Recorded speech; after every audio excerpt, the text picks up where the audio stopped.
This residence now belongs to me. And if you have any objections, I'll opt for a divorce. Despite my father's recent passing, Kevin gleefully declared his achievement in changing the property deed to his name. The news left me feeling lightheaded. Surely, it couldn't be that simple to transfer ownership. I wondered if Kevin was misunderstanding something. "I'm fine with a divorce. Won't you regret it?" I suggested, surprising Kevin with my immediate agreement. His puzzled response came in the form of a retort. "You kidding me?" His expression seemed to ask if I had lost my mind. I see. He won't regret it, I thought, deciding to hold back. I warned him not to come crying to me later, secretly amused at Kevin's naive thinking. My name is Rachel Anderson, a 35-year-old civil servant with a sincere personality. When I secured the civil service position, my parents were thrilled, especially my father, who always emphasized the importance of a stable job. His cautionary tale stemmed from his own experience. After joining a startup post-college, it went bankrupt in just 2 years. Struggling to find another job, my father ventured into entrepreneurship by managing a restaurant. Despite initial challenges, he successfully grew his business, accumulating assets worth several $1 million over 35 years. However, this wealth came with its share of hardships, including stress, relationship troubles, and instances of embezzlement by employees. Despite the challenges, my father hoped I would lead a comfortable life without facing the same hardships. I'm content with my civil service job, finding satisfaction in a stable and suitable career that allows me to lead a decent life without any hitches. I'd always believed that a quiet life like ours was ideal. I'm going to be late tomorrow night, so don't worry about dinner for me. Kevin, my husband, has said that countless times. As I dried my hands after doing the dishes, I turned to him and asked, "Is there really that much overtime at the factory?" "It's the busy season, so we're swamped," he explained.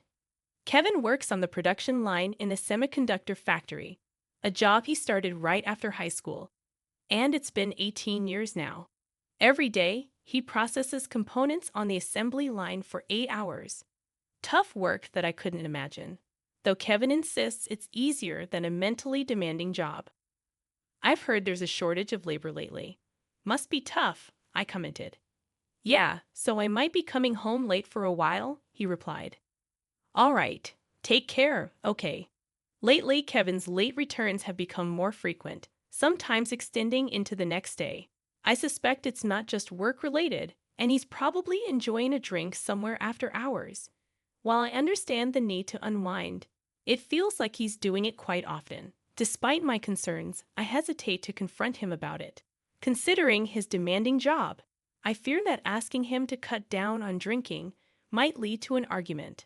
Luckily, Kevin covers the expenses for these drinks from his pocket money, making it a minor issue. As he disappeared into the bedroom, I stretched my shoulders. Lately, I've noticed tension building up, leading to physical discomfort. Our lives seem to be heading in different directions, and the mental stress might be taking a toll on me physically. I remind myself not to overthink it too much.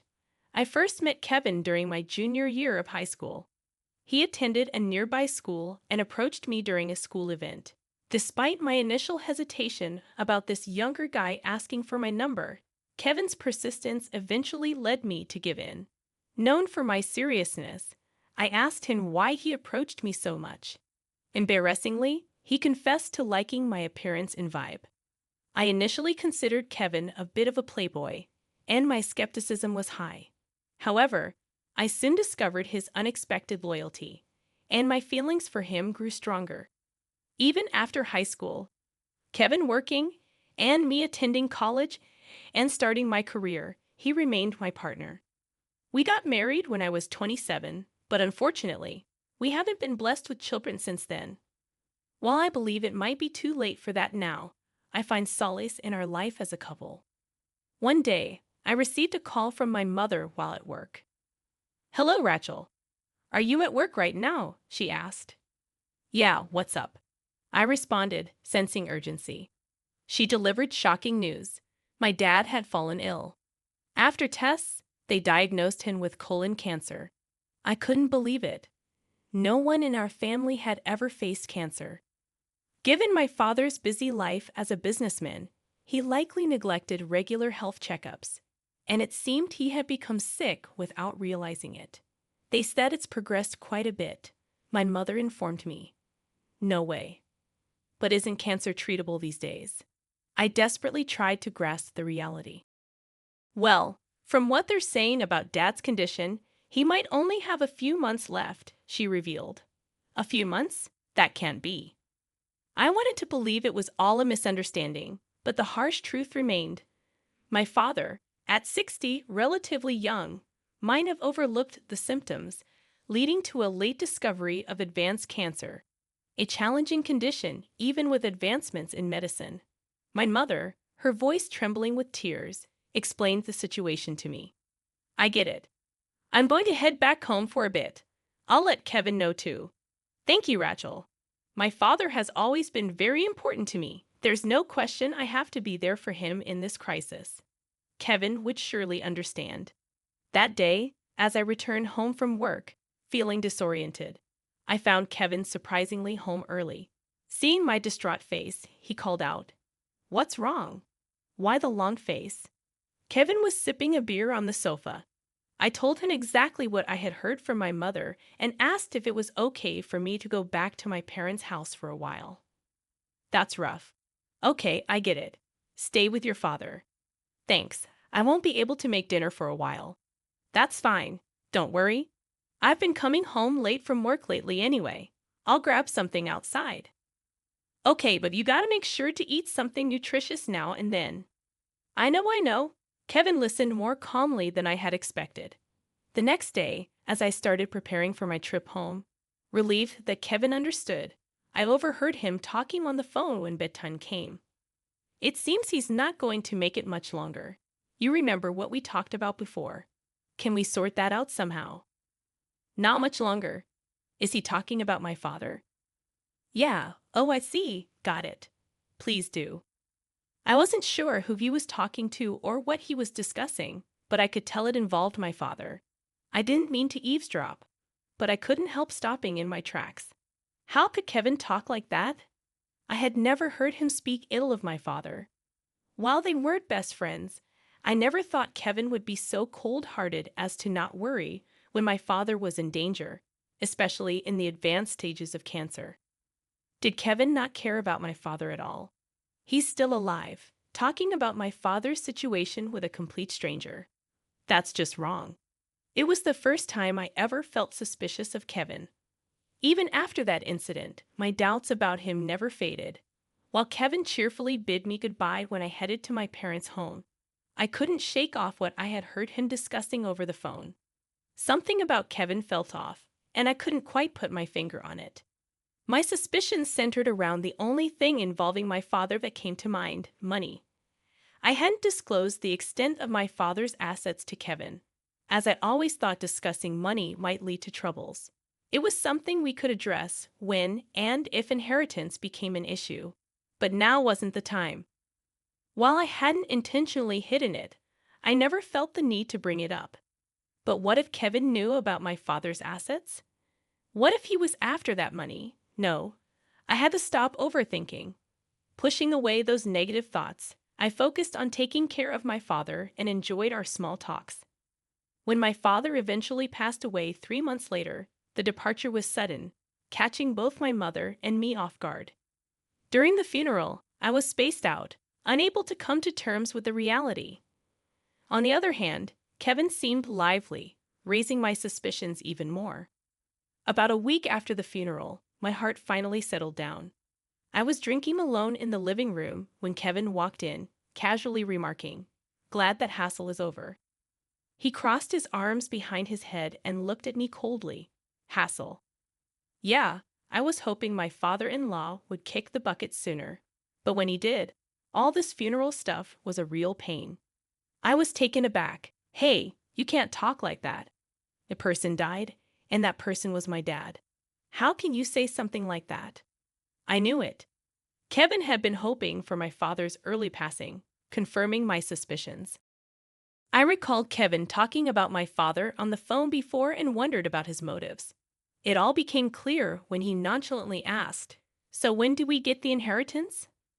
"I heard that your family is super rich and there's a lot of inheritance, right?" I was shocked to realize that Kevin's intention all along was to lay claim to my father's assets. I had never discussed my family's finances with him, but it seemed he noticed that my dad had considerable assets. "You look surprised." Of course I knew. My family was always dirt poor. It was a struggle just to get 3 meals a day. Compared to that, your family seemed well off, and your parents traveled often. "That alone made it clear to me that you folks were loaded," Kevin explained, disgust evident in his tone. He went on to reveal that he had discussed it in advance with someone, referencing a friend who was a paralegal. Kevin casually mentioned, "I asked him about your dad's inheritance. We're definitely getting a good chunk of it." The fact that he discussed my father's inheritance with a stranger, especially while my father was still alive, was unbelievable. I began to doubt whether the man standing before me was really my husband. "He'll get back to me soon, so look forward to it," Kevin said before heading back to the bedroom. I was dumbfounded by his outrageous actions. Who goes around investigating their wife's family's inheritance without telling them? The inheritance was a matter concerning my family, and Kevin had no business interfering. Distrustful of Kevin's actions and words, I found myself unable to speak to him. We lived in a cold, war-like silence for a while, but things took a sudden turn a month later. Despite Kevin's meddling, my father's assets were rightfully passed down to my mother and me. I inherited a $2 million mansion, and as I agonized over what to do with it, Kevin broke the silence. "Hey, Rachel, how have you been?" he asked. Ignoring his comment, I picked up a nearby book. "Don't ignore me. I had the deed to the property you inherited changed to my name," he grinned. Shocked by what I heard, I looked up from the book. "What are you talking about?" "I had it sorted with that paralegal guy I mentioned before." "You mean the registration's changed?" "Yeah, that's right." I couldn't believe it. It was outrageous that he'd done such a thing without telling me, and the guy who agreed to help him was out of line. "The house is mine now. If you have any complaints, let's just divorce." Despite my father's recent passing, Kevin shamelessly boasted about changing the deed of the house to his name, leaving me feeling disoriented. It couldn't be that easy to alter the registration, I thought. Kevin might have misunderstood something. Torn about whether to confront him immediately, my anger toward him made forgiveness a difficult choice. Instead of addressing it right away, I decided to devise a plan to get back at him. "Well, I'm fine with a divorce. Won't you regret it?" I suggested, catching Kevin off guard. In a bewildered voice, he responded, "You kidding me?" His look seemed to ask if I had lost my mind. "No regrets," I calmly affirmed. "If that's the case, I won't hold back. Just know I won't be there for him when he comes crying later." Inside, I smirked at Kevin's naive thinking. After that, I initiated an investigation into every aspect of Kevin's life. Taking paid time off, I thoroughly searched his messy room while he was at work. Among the scattered items, I discreetly pocketed a particular item and then went on to explore his computer's messaging app. The conversations, particularly with someone named John Miller, revealed shady dealings primarily focused on money. It was pitiable to see Kevin getting manipulated by such a person. Finishing my investigation and realizing the kind of person I had been living with, chills ran down my spine. With my feelings for Kevin completely cooled, I decided to proceed with our divorce. Since he had brought up the idea, it was easy to initiate the process. I contacted a lawyer to assist with the documentation, and soon Kevin and I were officially in the divorce process. The unexpected end to our marriage was a consequence of Kevin's disrespect towards my father. The love I once had for him was gone, and the person I thought I knew had turned out to be quite different. As my investigations revealed, he was a real piece of work. The house I once shared with Kevin was no longer mine. Originally under Kevin's name with a mortgage, I felt it was right to leave. However, Kevin never returned home after that day. He likely moved into the mansion I inherited. Wondering about his current life, I calmly contemplated Kevin's situation. Days later, Kevin unexpectedly appeared before me, anxious and questioning whether we had proceeded with the divorce. I confirmed it, and he raised his voice in despair, accusing me of selfishness. Facing his blame, I explained that he was the one who initiated the divorce. Kevin, seemingly cornered, pleaded for us to get back together. I asked what had happened, pretending ignorance. Kevin revealed that debt collectors came after him, and the paralegal Miller deceived him. I already had an idea of Kevin's troubles but played dumb. Unbeknownst to him, I had discovered his gambling activities and secret financial struggles. Expressing concern, I confronted him about his gambling habit. Kevin, always careless with money, had been using our savings and got scammed by Miller, the so-called paralegal. Kevin admitted to the deception but pleaded for help, claiming bankruptcy was imminent. Seeing him in this pathetic state left me bewildered. Despite his past disrespect towards my father, I couldn't view him as an ex-partner anymore.